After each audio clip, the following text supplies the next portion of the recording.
राजकुमारी को सांप के चंगुल से मुक्त कराने के लिए लखन रात्रि के आने का बेसब्री से इंतजार कर रहा था। पूरी तैयारी के साथ हाथ में धार धार तलवार लिए लखन राजकुमारी की ओर निगाहें गड़ाकर उससे कुछ दूरी पर बैठ गया। जैसे ही राजमहल के घड़े ने रात्रि के 12 बजे का घंटा बजाया, वैसे ही फुंफकारता हुआ सांप राजकुमारी के मुख से निकला तो उसके इंतजार में बैठे लखन ने अपनी धार धार तलवार से उस पर तेजी से ऐसा वार किया कि तुरंत सांप 2 टुकड़ों में जमीन पर बिखर गया। लखन ने सांप के दोनों टुकड़ों को उठाकर रेत से भरी बाल्टी के अंदर दबा दिया और सुबह होने से पहले ही बाल्टी समेत मृत सर्प को जंगल में ले जाकर उसे आग के हवाले कर दिया और वापस राजमहल लौट आया। तब तक सुबह होने का समय भी करीब हो चला था। राजमहल जब लखन ने राजकुमारी चंद्रकला को जगाया तो हमेशा अचेत अवस्था में रहने वाली राजकन्या तुरंत उठकर बैठ गई, क्योंकि अब उसके अंदर से वो सर्प निकल चुका था तो उसका प्रभाव भी खत्म हो चुका था। राजकुमारी उठते ही हैरान थी। उसे ऐसा लग रहा था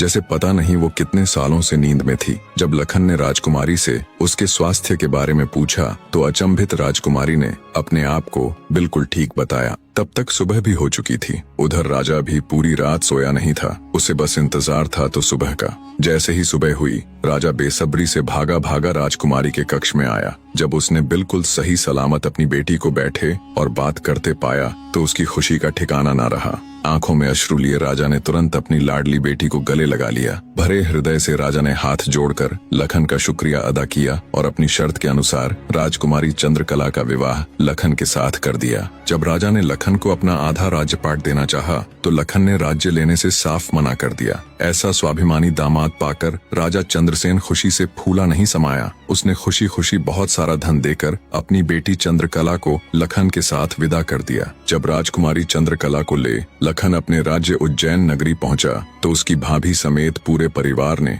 उन दोनों का हार्दिक स्वागत किया। लखन खुशी खुशी अपनी नवविवाहिता पत्नी राजकुमारी चंद्रकला के साथ रहने लगा। कुछ ही दिन बाद उज्जैन नगर में एक भव्य समारोह था, जिसमें राजकुमारी चंद्रकला भी अपनी भाभी के साथ समारोह देखने गई हुई थी। तभी मेले में दूसरी तरफ से दैत्य दंभिकासुर ने प्रस्थान किया। इतने बड़े दानव को देख समारोह में हड़कंप मच गया। हर कोई अपनी जान बचाने के लिए इधर उधर भाग रहा था। दैत्य को देख राजकुमारी चंद्रकला भी अपनी भाभी के साथ जब समारोह से भागकर जाने लगी, तभी दंभिकासुर की नजर राजकुमारी चंद्रकला पर पड़ गई। राजकुमारी के रूप यौवन को देखते ही दानवराज दंभिकासुर उस पर मोहित हो गया। दैत्य अपने पूरे जीवन काल में बहुत सी स्त्रियों के साथ खेला था, पर आज तक उसने इतनी सुंदर स्त्री कभी नहीं देखी थी। पलक झपकते ही उसने चंद्रकला को उठा लिया और उसे राज्य के बाहर अपनी गुफा में ले गया।